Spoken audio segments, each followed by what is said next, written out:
At Sierra, discover top workout gear at incredible prices, which might lead to another discovery. Your headphones haven't been connected this whole time. Awkward. Discover top brands at unexpectedly low prices. Sierra, let's get moving.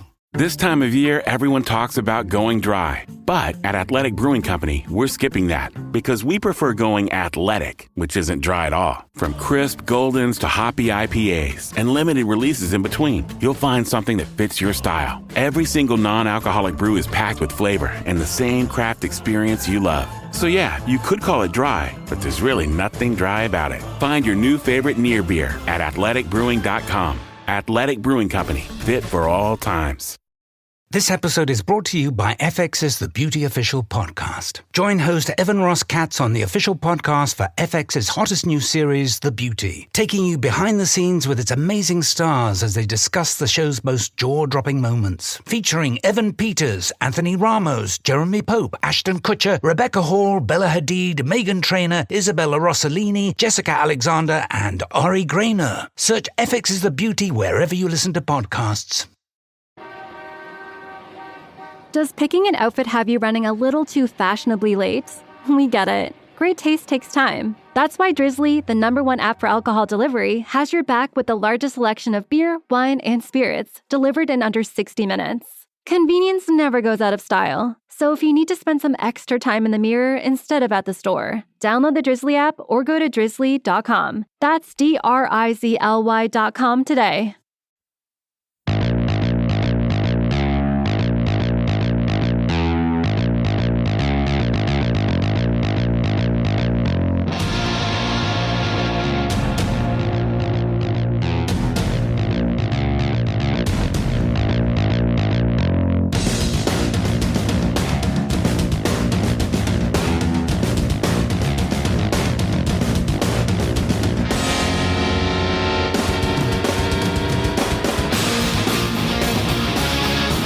Hello, this is Jay Scott, and you are listening to The Hook, the Ultimate Rock Community Podcast.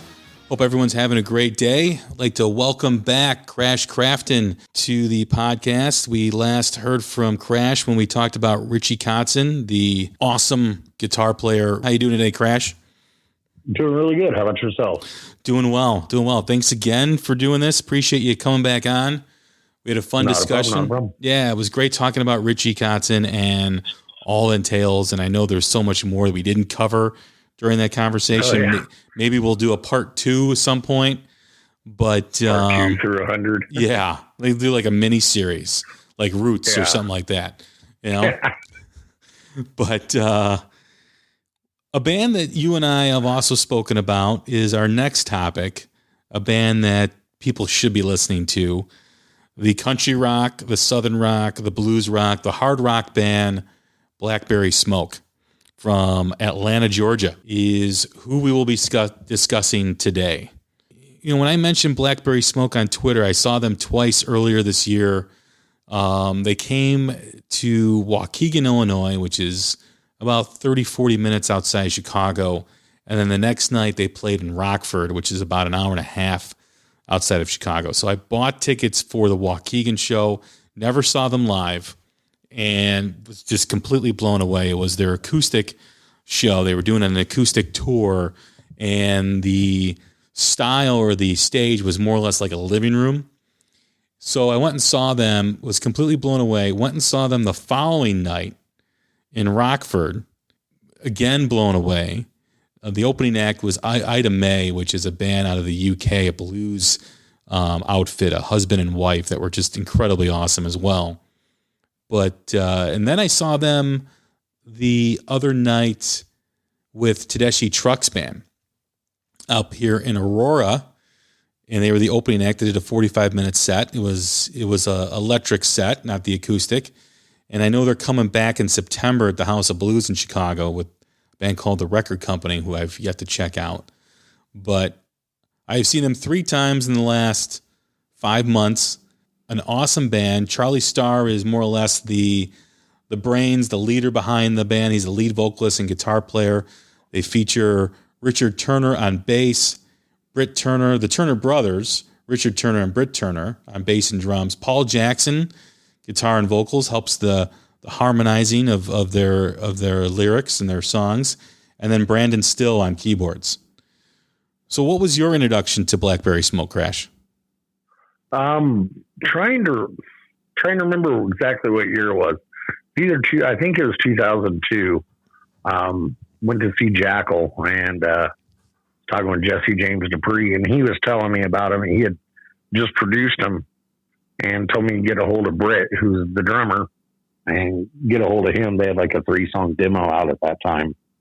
And so I emailed him, and a week or two later got a 3-song demo, and it had, it's got Train Rolling on it, Sanctified Woman. I'm drawing a blank on the third track that I had on it. Normal Town, Sanctified Woman, and Train Rolling were the 3 tracks that were on this demo. And I was like really impressed. And from there, just been following them ever since. Yeah, they put out their first CD in 2003, the full length. Through they put it out, independently. Was that the Bad Luck Ain't No Crime album? Yes. Yeah. Okay. Yeah, they released that record, and then they took like 6 years to put out the next one, Little Piece of Dixie. It's kind of surprised that, so much time in between records, but they do a lot of touring, as evident as I just talked about. I mean, they are the quintessential road dog band. They do, another band that I'm familiar with that I like a lot is Lucero, who I've turned you on to. They're another band that is constantly on the road. And it's really indicative of the music industry, because any money that you're going to make, you got to tour, you got to sell merch, you got to get out there and play in front of the people. Right. Yeah, they put out that new Honky Tonk bootlegs there in between that and Little Piece of Dixie, between Bad Luck and Little Piece of Dixie. But okay, that was just an EP. That was kind of a weird time for them, because they got hooked up with Dan Huff, the super producer, and Justin Niebank, and some people, and then they were wanting them to write with other people, and they were hanging around the Nashville scene or whatever, Charlie was doing writing sessions with other people, and they did that Little Piece of Dixie record in sections, like a couple songs here, and then 4 or 5 months later would do a couple more because of Dan's schedule. And so that's part of the reason why it took so long. That, and they were on tour all the same time. But they did put out that new Honky Tonk bootlegs in between there. But yeah, they were on the road that whole time. Dan Huff is the big producer out in Nashville. Does a lot of country records, and he was also in the band Giant from the late 80s, early 90s era of music. And ironically, he also didn't he produce, was it Cryptic Writings by Megadeth? I think he did. You might be right on that. Yeah. Giant, I mean, that was a great band. That was an AOR band, basically. They had a couple hits on MTV, but he's found his way in the music business as a big-time producer. Did he end up doing anything with them? I mean, I know he did that one recording with them, but did he do anything else with them at all? No, they only did that one record, the Piece of Dixie record with Dan Huff, thankfully. I don't know. I like that record, but to me, it's too. I think he tried to make them into, or wanted to make them into the whole what's current Nashville thing. And I think he, overproduced it is the best way to put it. The country pop scene in Nashville. Yeah, I'm trying to be politically correct.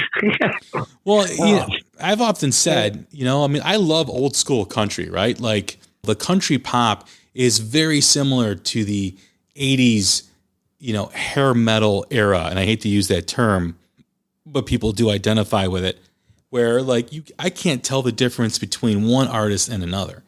Right. Exactly. Yeah. It's everything sounds the same. Everything's about beer drinking and whatever. It just, there's just very few artists that come out of that whole genre. I want to say Zac Brown, but I wouldn't even consider Zac Brown part of that whole thing. I think Zac Brown's his own entity and his own person and his own artist.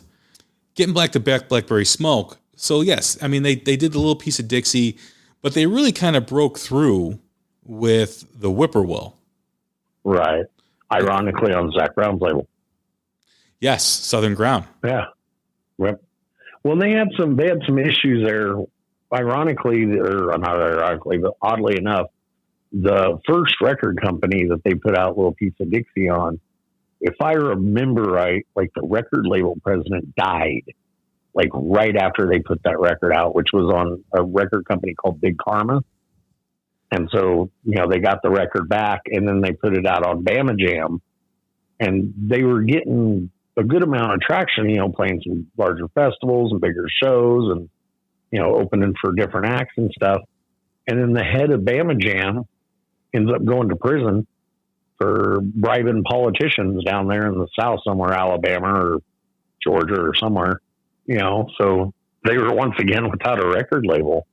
And then Zach Brown gave him a home, and with the Whippoorwill, which I think is a masterpiece of a record. Yeah, it's a great record. I mean, and shows a lot of growth as a band and Charlie's songwriting. Yes. I mean, 6 Ways to Sunday, Pretty Little Lie, One Horse Town, which is a huge recognizable song by them. Ain't Much Left to Me, which I love. The title track, it's just, Shaking Hands with the Holy Ghost is another cool track. Up the Road. Yeah, that's a really great record. And Got the Blues. What was the guy bribing politicians with? A record owner?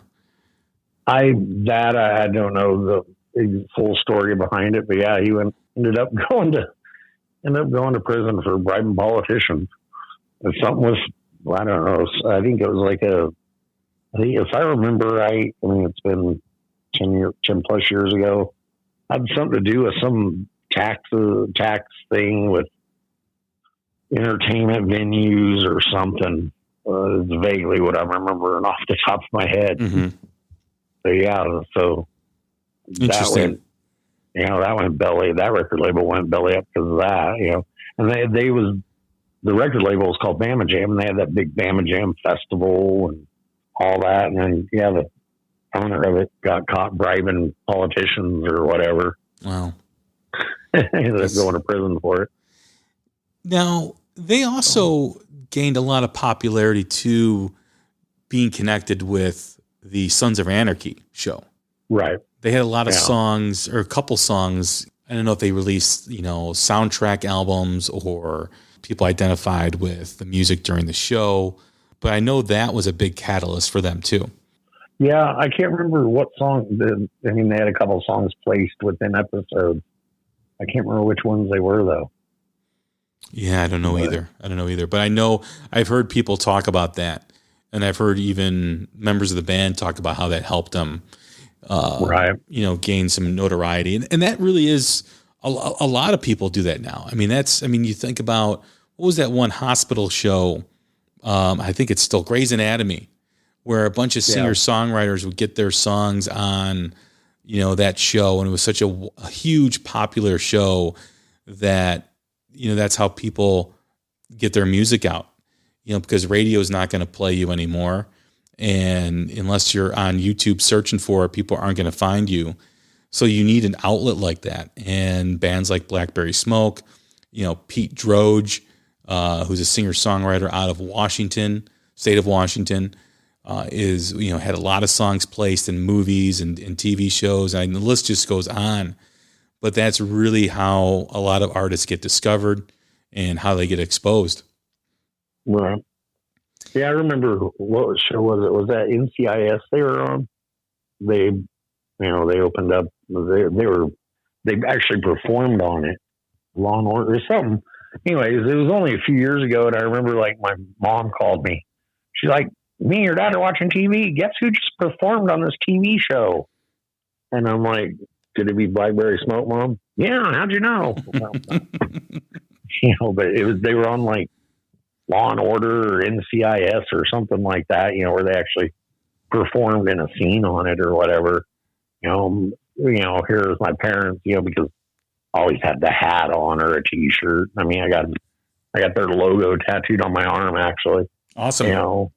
So But, and I always send my parents their new CDs and stuff, I know my mom listens to them, whether my dad does or not, I don't know. But my mom will tell me, I like this and I like that and I like this and I like that. They're just, there is one of their favorite shows they like to watch or whatever. I haven't had cable in years, so I don't watch TV. So. No, yeah, but I mean, they have such a wide variety of audience, right?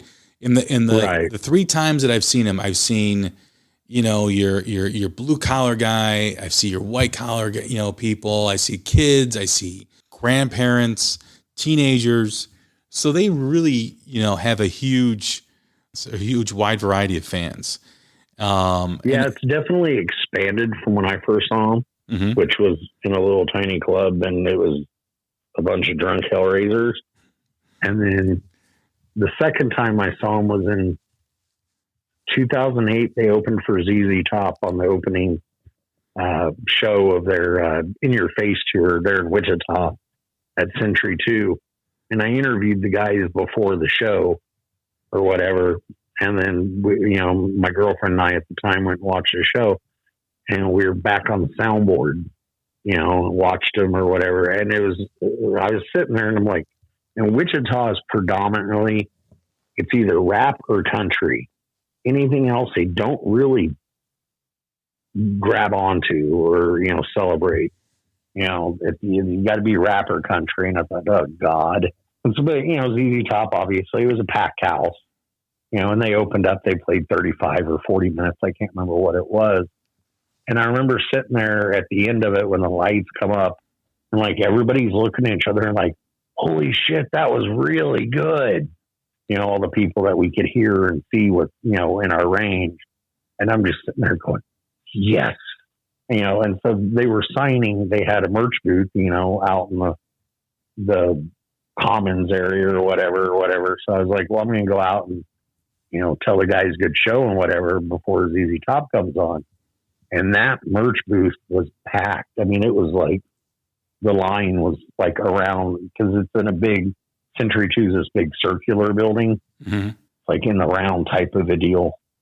And I mean, the freaking line was just packed. And I'm like, yes.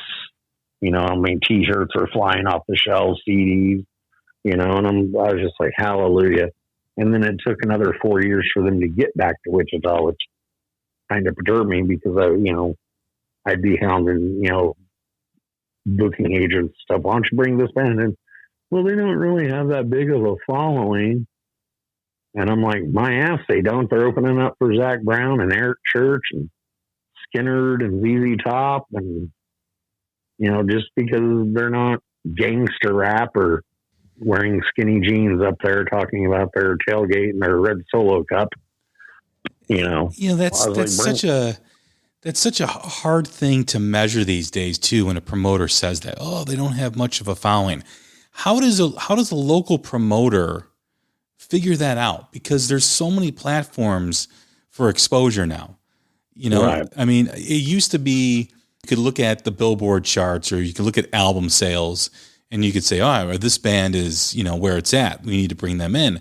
But album sales are what they are, and they're going to continue to decline unless it's a rare anniversary edition or something like that. Even then, it's almost like pulling teeth for people to buy that physical format, that physical copy. So then you have YouTube hits, you've got Spotify listens, but there's so many avenues people can grab the music, and how do you determine? How does a promoter in Wichita determine how many people are going to come see Blackberry Smoke?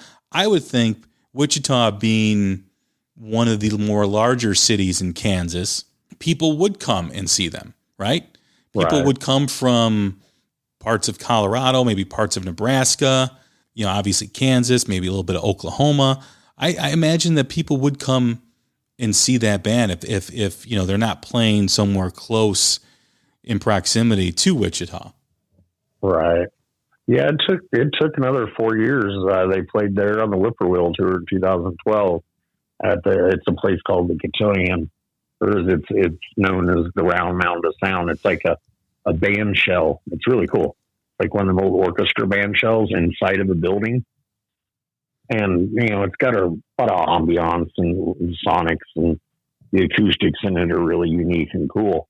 I've heard everything from death metal bands to, acoustic music in there. And I've never heard crappy sound unless it was a sound guy didn't know what to do. Right. And they played there, and I was like, oh, please, Wichita, don't let me down. Don't let me down. And they had I don't think it was, at capacity, but it was up there.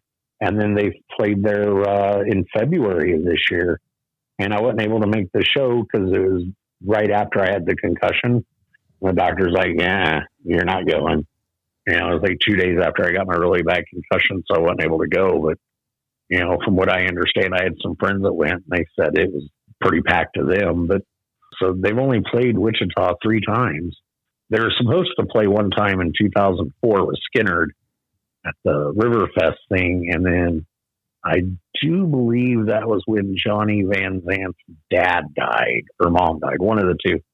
But they were just pulling into Wichita, and when the Skinner guys got the news of that. And so, obviously Skinner canceled so he could go home to deal with that. And then the Riverfest people, Blackberry, the stage was up.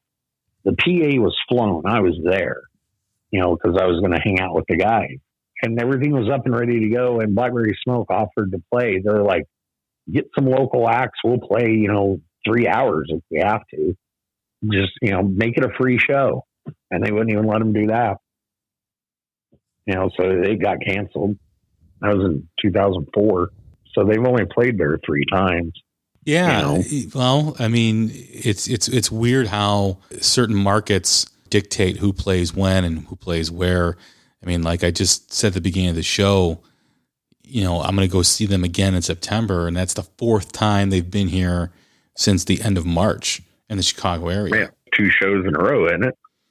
As far as they're coming for 2 shows on that. Yeah, you're right. Yeah. There's 2 shows at the House of Blues, so that's 5 times that they're going to play in this area. And the only other band that I know that does that is like Lucero. Lucero usually comes to Chicago 3-4 times a year too. And not that I'm complaining because I'm going to go see them, but it's odd that you can see them come in the Chicago area 4 times, 5 times in a year, and then you're talking Kansas, Wichita, where it's 3-4 times over a span of like 4 years. It's a unique set of circumstances, I guess. It's kind of a bummer. Yeah, no. Living out here in the heartland doesn't always have its perks. Sometimes it does, though, for some things. But Holding All the Roses was after the Whippoorwill, and that featured, rock and roll again. Lovely video, by the way. Yes. Yeah. Great video. Lay It All on Me is one of my favorites. Payback's a Bitch. And Living in the Song is another good tune. Love that song. Yeah. Too High is probably my favorite on that record. Okay. It's weird. Is like I don't know what it is. And I'm not really a ballad guy, but it seems like between Blackberry and Richie, I kind of go for the ballads, which is weird. Except for on Bad Luck Ain't No Crime, Scared the Devil is my favorite. I love that song. But I don't know. There's something about. I thought Too High, if they would have released that to radio, or if radio would have picked it up. I don't know. Plus that, the message of it. But we often talk about bands that are newer, right? I wouldn't consider Blackberry Smoke a new band, but they're a newer band. That makes sense, right? As far as in the public eye, right. And we often try to, whenever we're selling a newer band that we like, whenever I sell the Rival Sons, which I'm a big fan of, I always say, hey man, if you like Free, Bad Company, especially Paul Rodgers, Led Zeppelin, Black Sabbath, you're going to love Rival Sons. It's got a little Delta blues feel to it. If you're going to sell someone on Blackberry Smoke, if you love Skinnerd, if you love the Eagles, you're going to love Blackberry Smoke.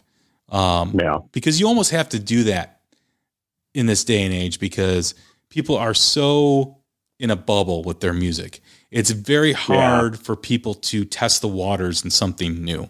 So you almost have to say, well, hey, I know you like Skinnerd. You're going to love Blackberry Smoke. I know you love ZZ Top. you're gonna love Blackberry Smoke. So they have to taste something familiar. Yeah. It's, you know, I fight that battle all the time on Twitter. You know, I ran a question, or I did a question a few weeks ago, you know, about like, do you go see the opening act at a concert that you're going to? And some of the responses were just head scratchers. Like, I don't think seeing an opening act is a good use of my time. It's not an efficient way to use my time. Someone posted that. Wow. So I was like, what the fuck?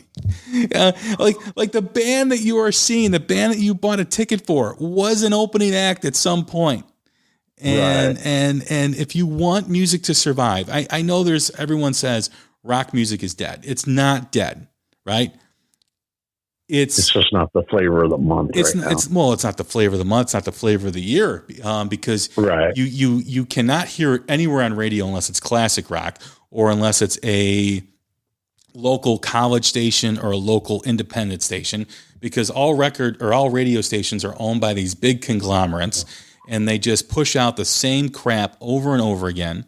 They don't allow any DJ to determine what they play. There's no deep cuts. There's no, you know, it used to be when you and I were growing up, when we were younger, the radio station we tuned into, of course, would play the popular songs, right? But they would also play the sixth song or the fourth song on side 2.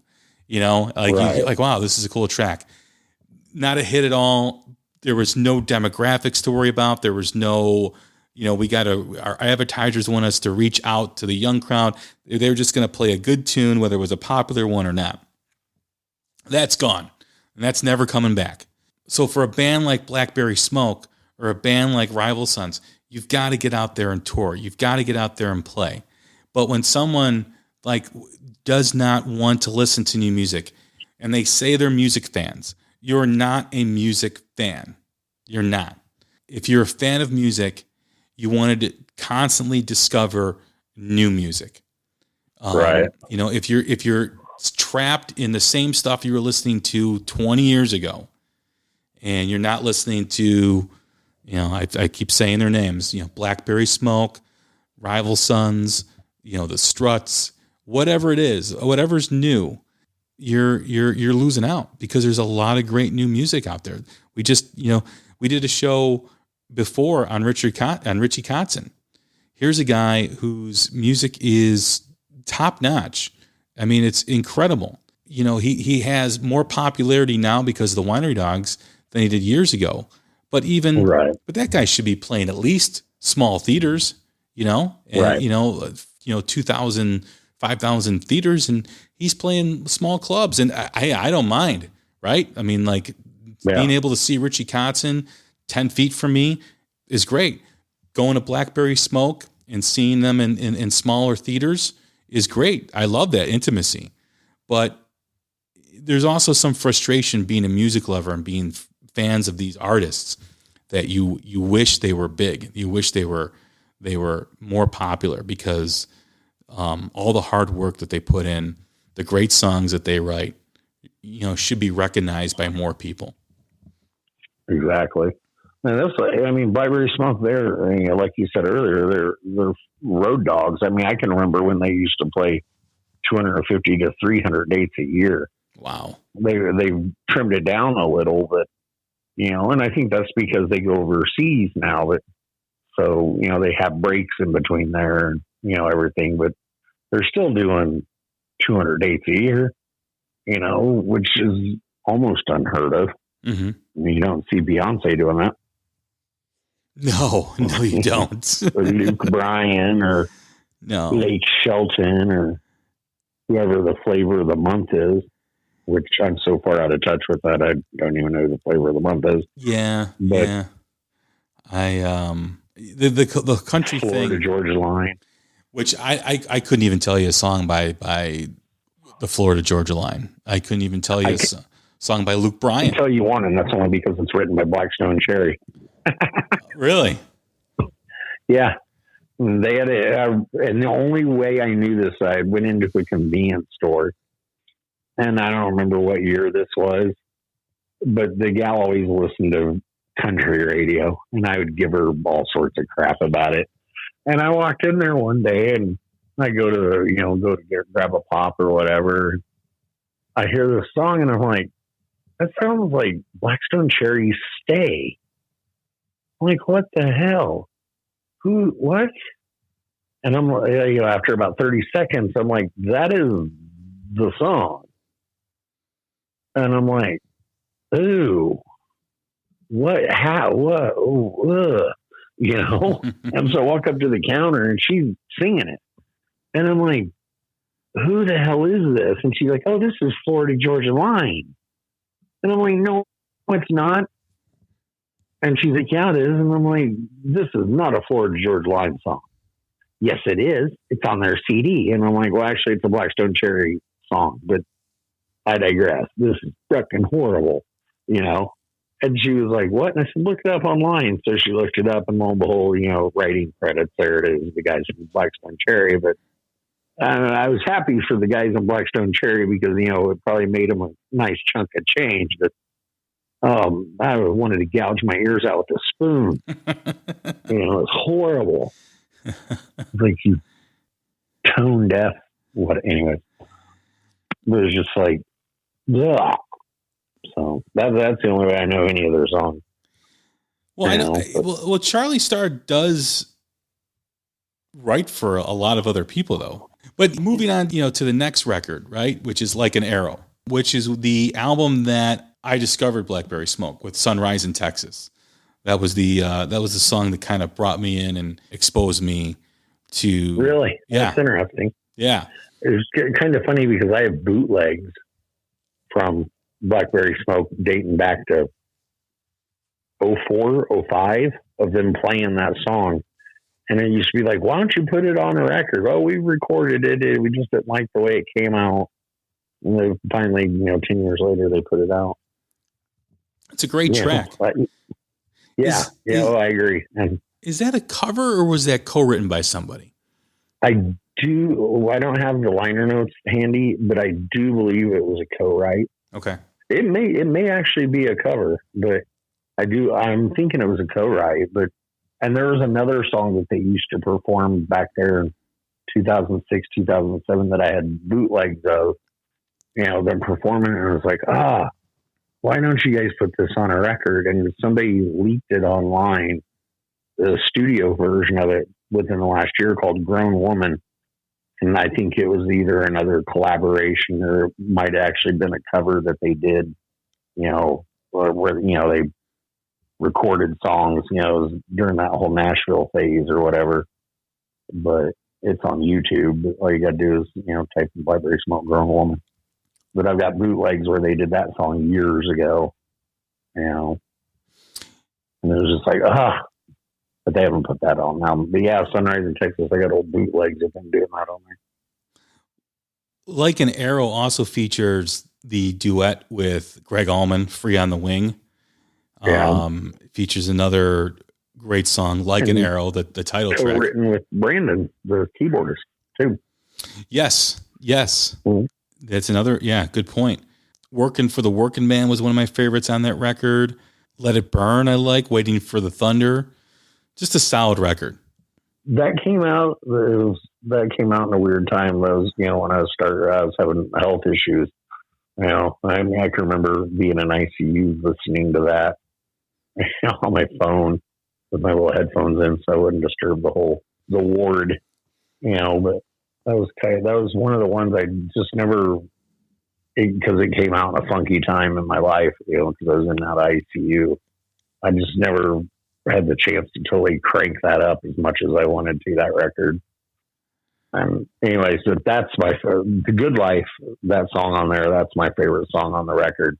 Because, it just reminds me of the relationship that I have with my dad, who is thankfully still around as well as Charlie. But I remember, because I was going through what I was going through at the time, and I heard that song, and it just brought me to tears. And it's still, whenever I'm down, if I hear that song, it picks me up. Music does that for a lot of people, like including myself. I know there's an artist that actually has a connection with Blackberry Smoke, Butch Walker, who is from Atlanta, Georgia. he has a relationship with the Turner brothers, Richard and Britt. And the story that Butch tells is that when he would rehearse, I don't know if this is when he had the band Marvelous 3 or if it was the Floyds or Floyd's Funk Revival. He had a couple other bands before or after Marvelous 3 before his studio stuff. But Richard and Britt were like in a death metal band. Nihilist. Yes, Nihilist. And they used to rehearse right next door to each other. And that's how, Butch got to know those guys. And I think it was 2 months ago, he got up and jammed with Blackberry Smoke when they came to Atlanta. So he still maintains that relationship. But getting back to what you said, how, music can really help you. Butch's music got me through my divorce 10 years ago. The album Sycamore Meadows, the album I Liked You Better When You Had No Heart are two albums that I listened to constantly during that whole transition period. So yes, music has a way of, helping you deal with a lot of different things going on. Yeah. Kind of weird because not too long after I got their Blackberry Smoke's debut record is when I went through my divorce. It was a good thing, I wasn't too down about it, but and that album's pretty raucous. They were full of piss and vinegar at that point, and I was living it up, I guess you could say, and I met a lot of new friends and, starting over and stuff. So that was kind of the soundtrack to my year. But a lot of late nights at the town I was living in at the time. At the time, they had a bowling alley, which had a really awesome bar in it. And the guy who owned the bar liked to use me as a guinea pig for new drinks. He was concocting, so on the weekends That's a good gig. Yeah. So on the weekends, I'd go in there with a fistful of cash, and I know like Friday and Saturday night, I'd go in each night with like $100. I'd stick a 20 aside so I could go out to the truck stop and have breakfast afterwards. But I'd go in and Doug would be like, here, I came up with this one. Let me know what you think. Ride down to the truck stop afterwards and have breakfast. Or actually, I wasn't having breakfast. I had these what they're called Mexican platters at this truck stop, which people would be like, how can you eat that being that drunk? And I was like, oh, it's freaking delicious, and I would never have a problem. And then we'd go back to my apartment and, crank music till like 8 or 9 in the morning. I'd take a nap and get up to work 2 in the afternoon or what have you. I'm like, how the hell are you doing it? And I'm like, I love life. Woo! I'm free after 5 years. Know the feeling. Yeah, absolutely. Again, music does have that connection with people. And that's, really where when you utilize music as that tool for comfort or that tool for joy, it always seems to do the job. It's like the perfect medicine sometimes. And that's one of the things I like, and I'd be remiss if I didn't bring this up. I don't know if you're even aware of it, but like on Facebook, Blackberry Smoke has the Blackberry Smoke Brothers and Sisters page. Their fan base is really, is like a familial vibe to it. Mm-hmm. It has a real family vibe to it. I've never, I've been to, I don't know how many shows of theirs or whatever, but I've always met some of the nicest people, there, and then you get to talking to them and it turns out, they've been Blackberry Smoke fans for, like the last 3 records or whatever. And it's like, where the hell have you been? And I've met some people online through that, that Brothers and Sisters page that are the same way. And I've watched them, people going through their trials and tribulations in their personal life, and everybody, gets on there and chats and everything, and everybody there just kind of seems to pick one another up. So kind of a plug for that page, but I'll have to check that out. They're starting to get some there. Of course you get a few bad eggs every now and again, but the administrators of the page, they do a good job of weeding that crap out.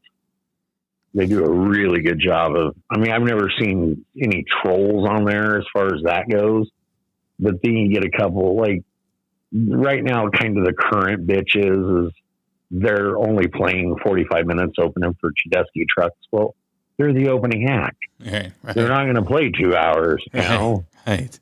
Are you not seeing who's at the top of the ticket, you ding dong? That's pretty standard, and they're getting on there and they're like, this is bullshit. Blackberry Smoke's only playing 45 minutes. And this other band's like, playing an hour and a half, 2 hours. And well, it's their tour. That's been one of the things that has stopped me from starting a Facebook page for our podcast is, as we continue to grow and get more listeners and whatnot, I don't want to be sitting on Facebook 24/7 having a full-time job of deleting posts. I don't want to do it because it always seems like every music page that I'm on, there always seems to be just some, idiots that come on and just, we live in that time in society that, everyone's opinion, they view their opinions as fact. They view their opinions as they're right and everybody else is wrong.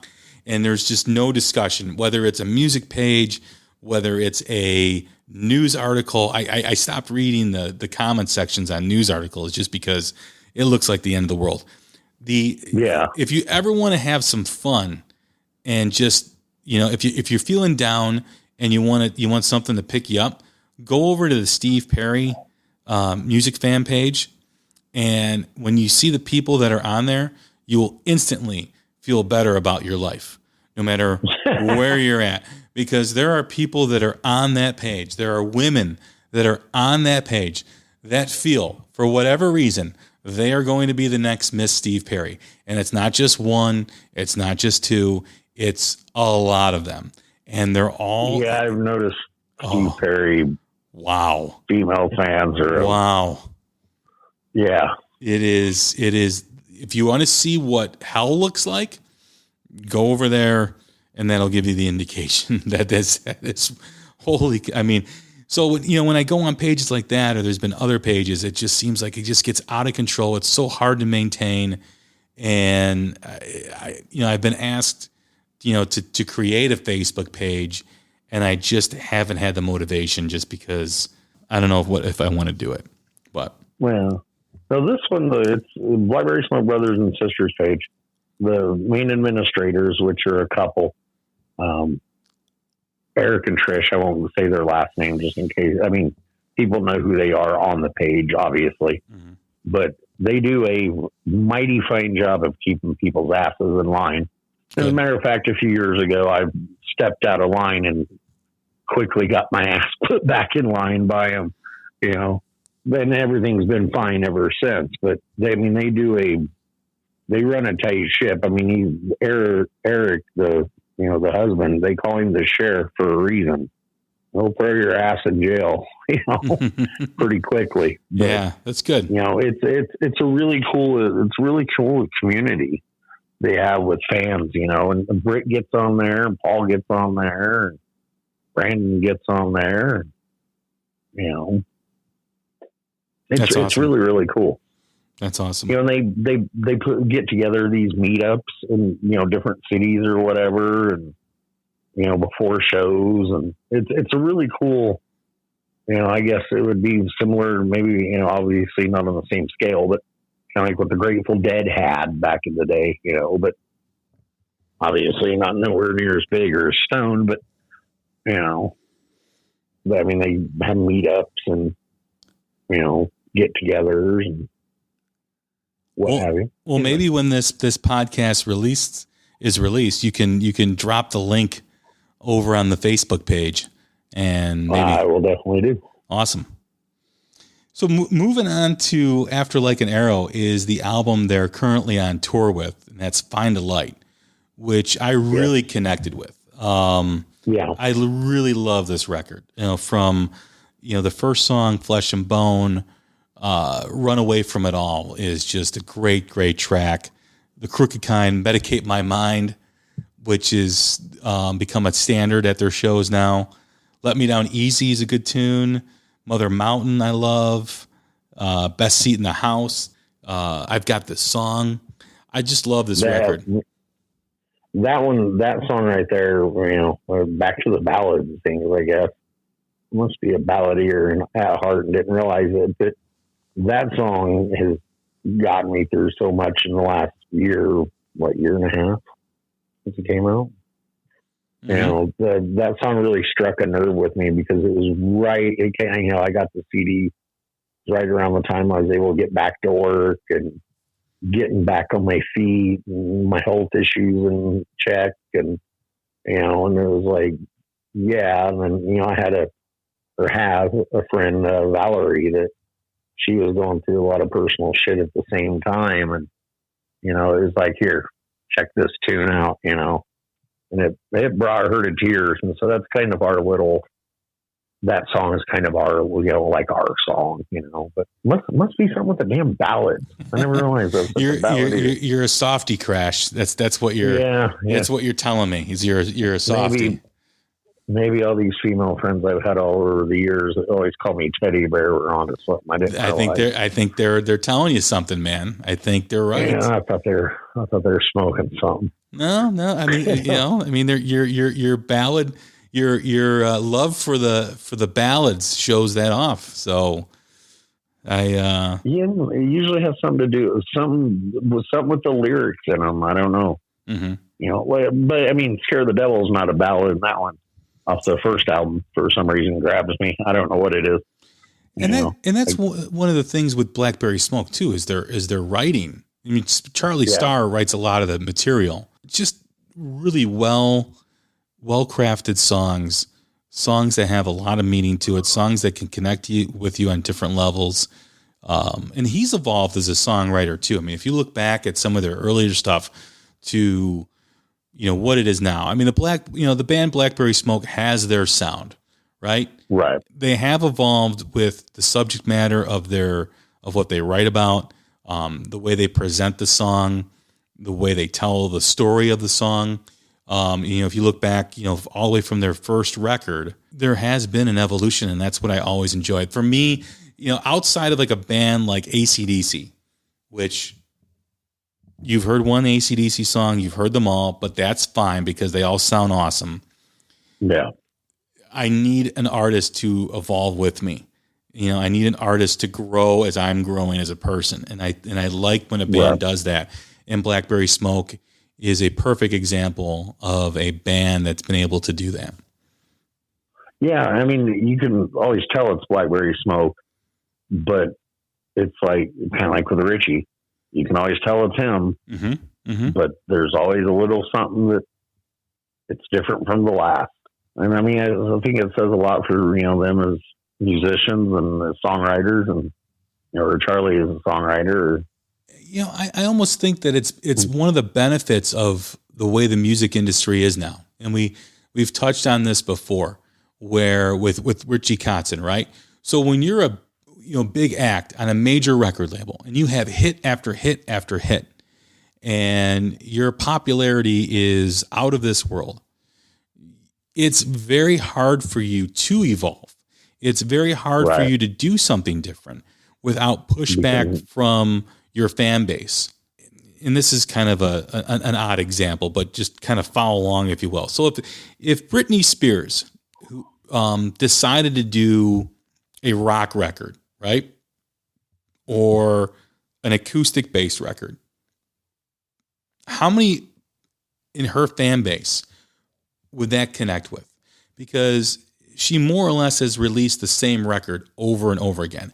And I'm sure Britney Spears probably wants to do something else. I'm sure many artists want to do something else. But when you're a slave to the record label and they own you, it's really difficult to do that. When you're a band, when you're a band like Blackberry Smoke, where you're on a record label, but you have the independence of an independent artist. You have a lot of freedom to do what you want. When you're Richie Kotzen, when you're Richie Kotzen, you have the freedom to do what you want. When you're Butch Walker, you have the freedom to do what you want. That is great for the music fan of that artist. If you want to hear the same thing rolled out over and over again, go listen to pop music. Go listen to country pop, because that's what you'll get, and you'll be happy with that. Did you happen to catch Charlie's interview with Eddie Trunk a week or so ago? I did not. I got to check it out. I'll send you the link.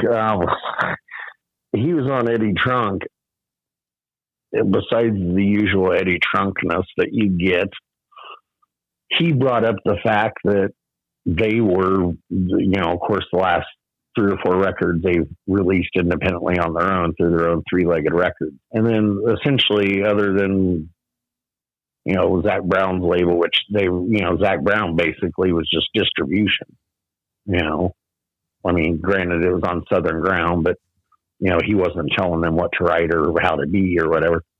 Eddie Trunk was like, has a major record label ever called you guys? And Charlie's like, not while I've been by the phone or, something along those lines. And he's like, I can't believe that, and he's like, I used to, of course, he brings up, I used to be an A&R guy and da-da-da-da-da. I still know some people. So, I'll have to, make some calls or whatever for you. And I'm thinking, Eddie, back off. For one, they don't need a major. They're doing just fine. Right. And I don't think, and judging by Charlie's tone, and I don't want to put words in his mouth, I don't really think they'd be all that interested if a major record label called. Not at this point. I mean, if they were first starting out, 20 years ago, 15 years ago, maybe yes, the lure of the major record label would be attractive. But like you said, they've got a fan base. A major record label is not going to increase that fan base. They're not going to put them on MTV. They're not going to put them, or position them. They're just not going to do that. Right. And they've been on CMT and right. GAC by themselves. So what's a major going to do? Nothing. I was just thinking, shut up, Eddie. You're stuck in the 80s. The only thing the record company's going to do is tell them what to put on a record and take a cut of the pie when that stuff starts to sell. That's the only thing a record company is going to do. If they're on their own, probably tell them to cut their hair and how to dress. Right, and now that they have their own record company, they distribute everything on their own. They keep everything basically. After production costs are paid for, after studio time is paid for, they got to pay their road crew. They keep everything. Everything they put out, they make.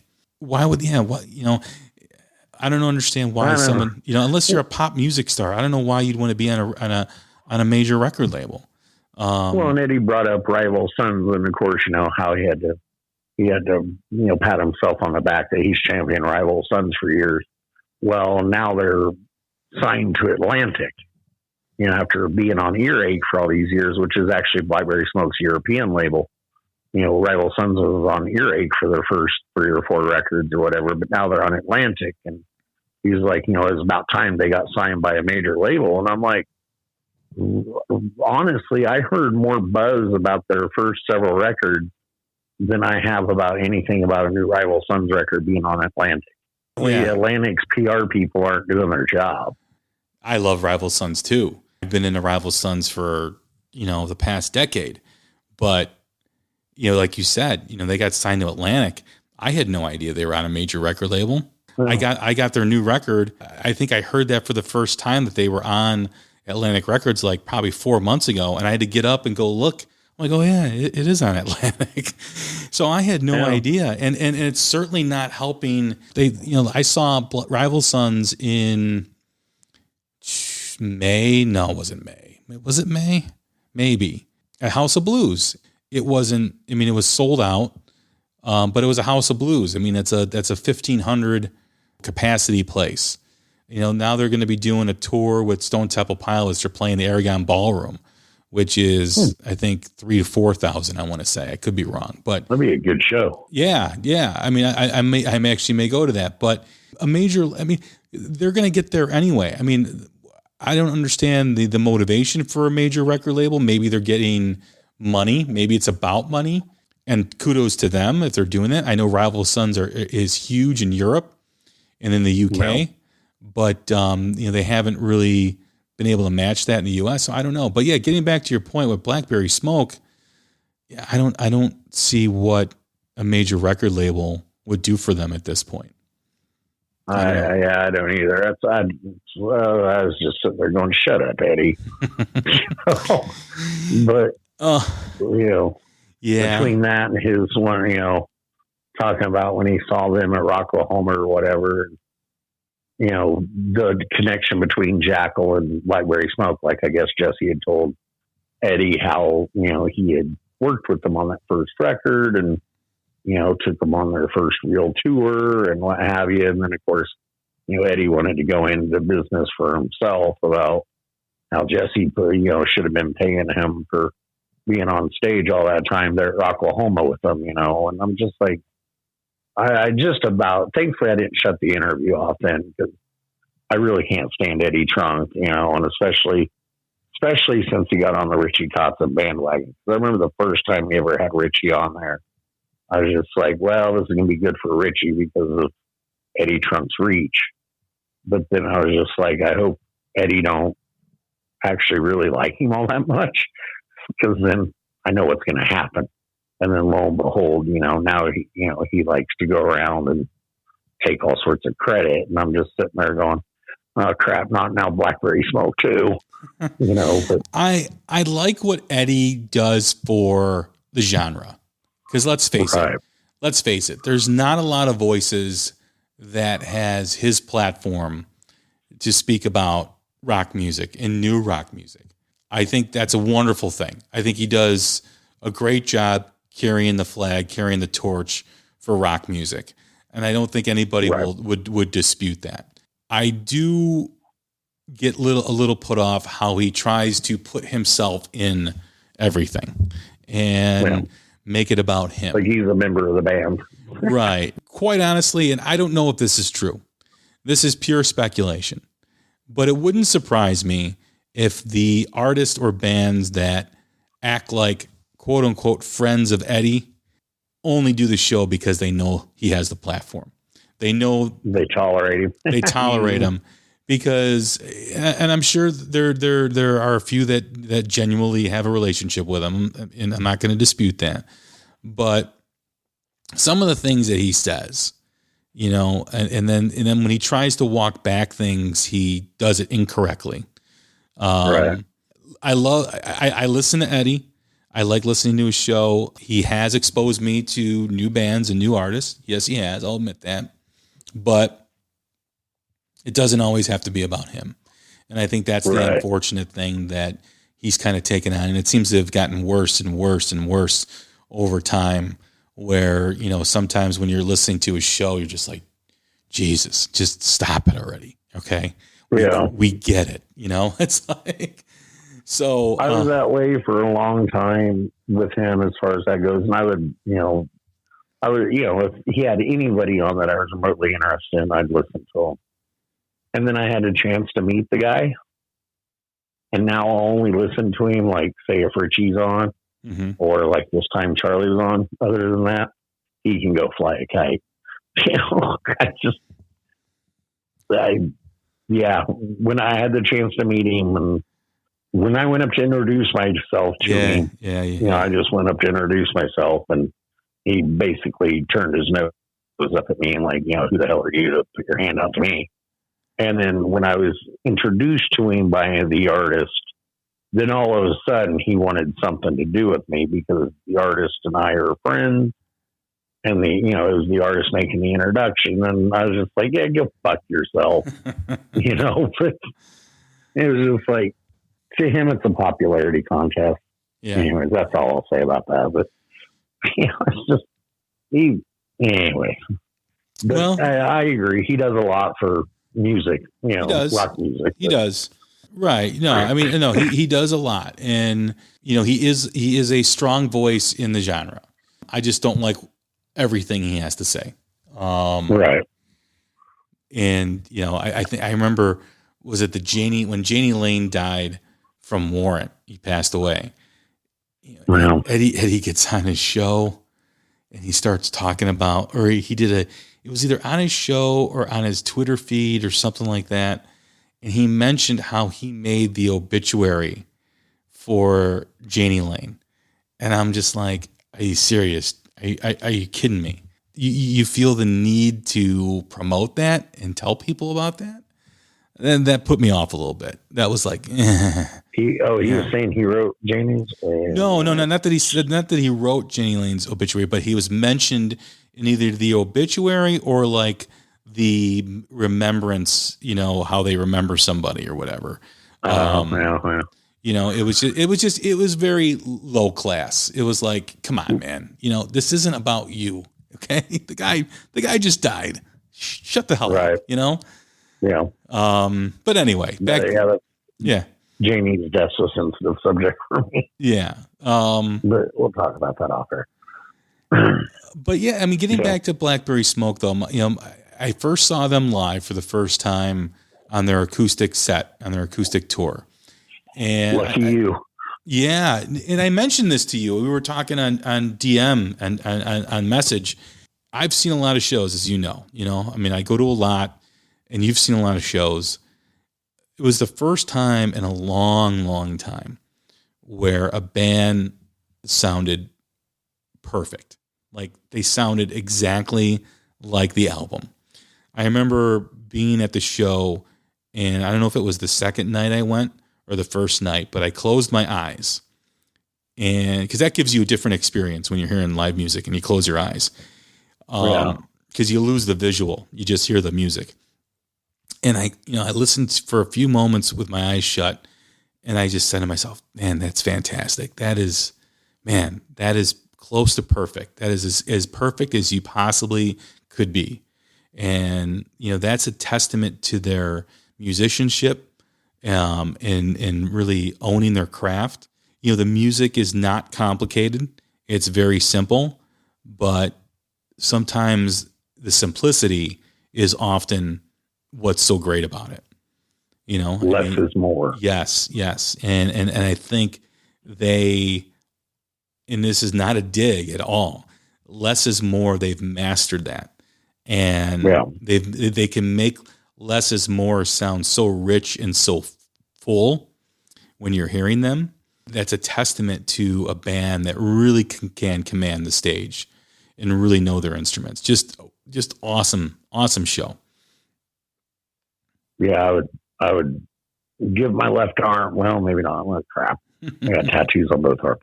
But yeah, I would give my left leg to see them in an all acoustic setting. Because you see, you got the EP that, the Southern Round Sessions and, the radio shows that they've done over the years and, different meet and greets they've done like at music stores or whatever. They did like a half-hour set. They did one, I don't know how many years ago. For some reason, I wanted to say it was in Michigan, but I could be wrong. And it was on YouTube. Somebody filmed it, really nicely, and it was on YouTube. But to see him in a setting like that would just, I was really bummed they didn't come around here. And they might. I mean, I think with the success that tour had, I could see them doing it again, and I think it's also helps them too. What did the great Don Henley once say? If you want to succeed in this industry, you've got to have a very short-term memory. When you're up there playing song after song, the same song night after night, and Blackberry Smoke does kind of break it up a little bit. But when you have a chance to do a leg of a tour with just acoustic, it does keep it interesting. And, I could see a band like that doing that again because it was a successful tour. And I think they enjoyed themselves. I mean, the second night that I saw them in Rockford's own Rick Nielsen from Cheap Trick came on and jammed "I Want You to Want Me" on stage with them acoustically, which was an awesome thing to see. Just kind of knowing them and knowing, not knowing them personally, but knowing that they seemed to enjoy what they did on stage during that tour. I could see them circling back and doing that again. Well, maybe they'll make it an annual thing, I'd love it. Take a month out every year, month or two, and do an acoustic thing. That would be stellar. Absolutely. I mean, and we're halfway through 2019 at this point. They do seem to be putting out a record every 2 years. So, next year they'll probably do a new release. I know they were going to Europe. Or they come back from Europe already? And of course, they're doing that tour with the record company. That sounds like such a weird name for a band. Yeah, they just got back right before you saw them. Okay. So they were in Europe. I don't know if they plan on going anywhere else after this leg. I mean, I think it may have been with Eddie Trunk, but I think from what they said is here in the next month or two, here in the next couple months at least, they're going to put out a double live record DVD thing from their Thanksgiving Tabernacle show from last year. Mm-hmm. You know, finish out like the year touring here. I think here's it. They're going to do, you know, the U.S. tour, you know, up till like December.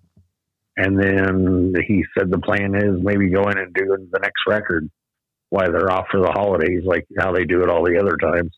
Yeah. Yeah. So, well, I look forward to it. I mean, it definitely will be. I can't wait to see that Tabernacle show because, you know, they had, you know, Preston Holcomb up there who you've seen with them, Benji, Shanks or whatever, you know, that's out with them right now, you know, on guitar and percussion. And, you know, they had the Blackberry, you know, background singers with them at the Tabernacle show, and they always have, you know, various hometown guests or whatever. But that's the one thing I hope in my lifetime is I can make it to one of those, either one of their July shed shows there in Marysville, Tennessee, where they have like what they call the Brothers and Sisters Reunion, you know, where, I mean, people come from all over the world for those two shows, or one of their Thanksgiving weekend Tabernacle shows, kind of a goal. But because it's, you know, they got the hardcore of hardcore fans travel from all over the world for those. Basically, like, I guess it would be obviously not on the same scale, but, you know, like how Kiss fans used to have Kiss conventions, but, you know, now these are just big Blackberry Smoke meetups with, you know, fans from all over the world. I just think that'd be neat to meet a bunch of like-minded folk from wherever. Yeah, I got to get myself to that. That sounds really cool. Yep, they do. I think it's every July they do the shed there in Marysville, Tennessee. And it's called the Blackberry Smoke or Brothers and Sisters Reunion. And then the holiday homecoming there, Thanksgiving weekend. It's like they usually do 2 days. I think it's 2 days.